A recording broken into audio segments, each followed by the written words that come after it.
nangyari? Bakit? Nanaginip kasi ako kahapon. Minsan nagkakatotoo ang panaginip ko, di ba? Siguro ang ibig sabihin nun, posibleng durugin mo ang puso ni Mr. President. Ayaw kasi ng tatay mo sa kanya. Kaya iiwan mo siya pagkatapos mo siyang paglaruan. Yeah, in your dreams. May bisita ka?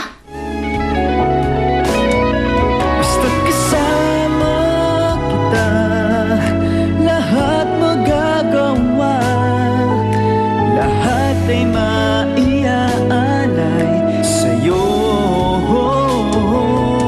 Basta't kasama kita, walang kailangan pa, wala nang hanapin pa. Basta't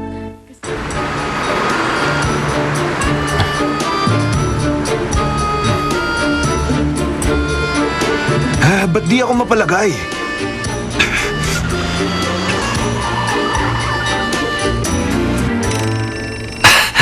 Namiss mo ba ako? Maniwala ka. Naghanap talaga ako ng aloe vera. Ang bala ko pa nga ako mismo ang kukuha ng katas nito. Kaya lang, may nakita akong mas maganda. Ito ang beauty secret ni Sir. Kaya makinis ang kutis niya pero ayaw niyang i-share. Pero natuklasan ko rin. Anya, mahal ito kaya ikaw lang ang gagamit ha. Para lalo kang gumanda. Sa tingin ko nga, hindi ko na kailangan yan kasi maganda na ako. Huwag mo kong titigan ng ganyan. Nakakabaliw ka. Pakihawak nga. Nililigawan mo si Anya Yu, di ba? Paano niya nalaman? Sino? Sino ba yan? Paano nalaman ni Mr. President? Wala na siyang ginawa kundi ang pahirapan ako. Wala pa akong karapatan mag-day off. Hindi totoong sinasabi mo, sir. Hindi ko po gagawin yon. Alam ko po labag yun sa office policies. Bakit? Ano bang sinabi niya sa'yo? Gusto niya na bumalik daw ako sa office. Pag-uusapan namin ng mga changes sa personnel department. Hey, hindi kasi siya makakilos kung wala ako sa tabi niya. Minsan nga napapagod na ako.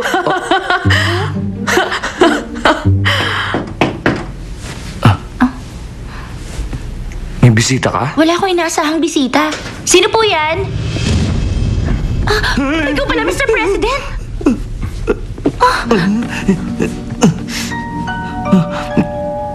Dumaan ako dahil nakita ko ang kotse ni Mr. Kim.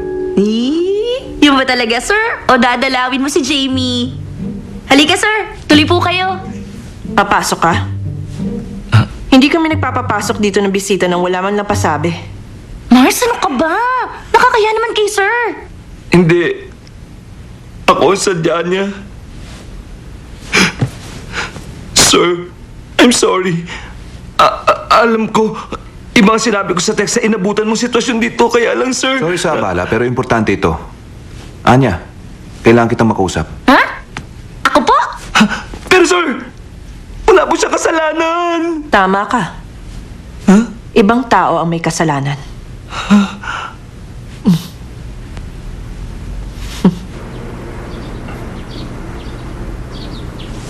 Sir, ano ba sasabihin mo? Sir, may nagreklamo ba sa akin? Mars, miss na kita! Ay, sorry. Ang dami kong sasabihin kaya lang. Baka pagtawanan mo ako at pag-isipang misaltik. Hindi ko gagawin yun. Baka hindi mo ako maintindihan. Susubukan ko. Dahil nag-aalala ko sa'yo.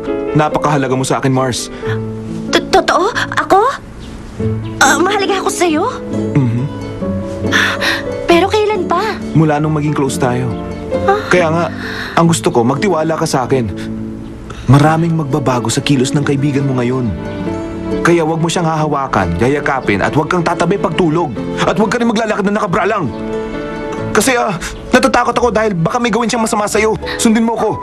Sinabi sa'yo ni Jamie na... Teka, ano ba sinabi niya sa'yo? Wala, isinusumpa ko. Tayo lang ang makakaalam nito. Lilinawin ko lang ha. Gusto mo ba ako? Alam ko, hindi mo ako maintindihan.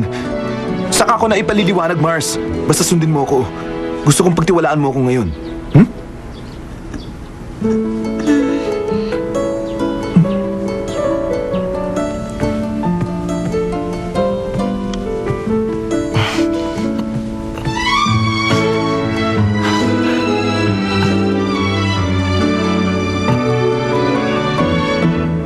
Bakit mo ako tinitingnan ng ganyan?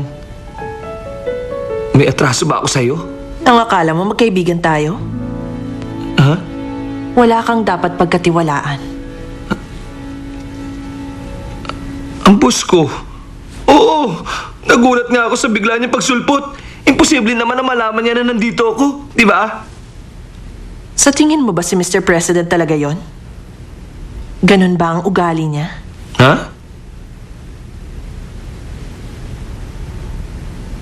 Posible kang hindi siya. Pamilyar sa akin ang mga ganyang tingin ah. Siyempre alam mo. You know me.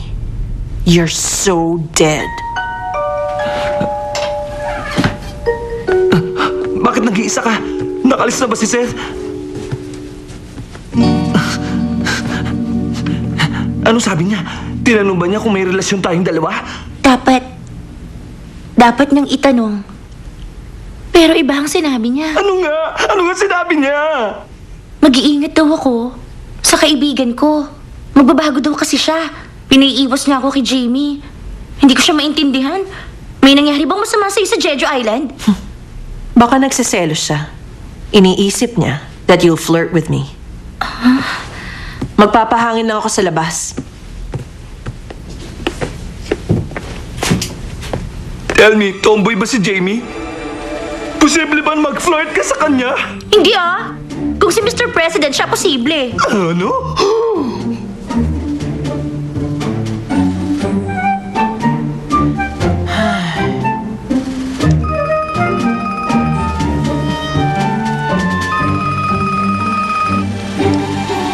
Bakit? Anong code mo dito sa bahay? Nakalimutan ko bang sabihin? Pero bago yon, bakit pinalabas mo akong manya kay Anya? Para umayos ka. Ayokong magka-problema kami ni Anya dahil sa'yo. Anong code nito? Giniginaw na ako. Ang code ng pinto? Pindutin mo ang number. Oops. I got disconnected. Tapos low bat pa.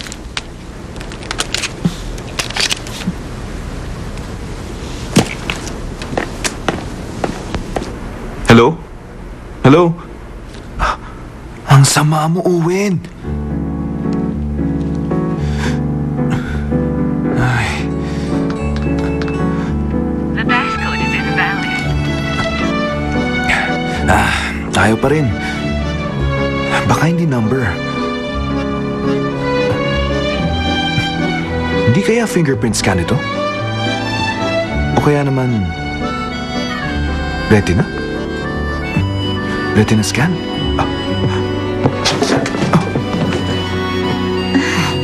Good evening. Tinetest ko ang security lock ko. Mukhang maayos naman. Excuse me. Si Oscar. Saan bang bahay niya dito? Nakalimutan ko kasi kung saan.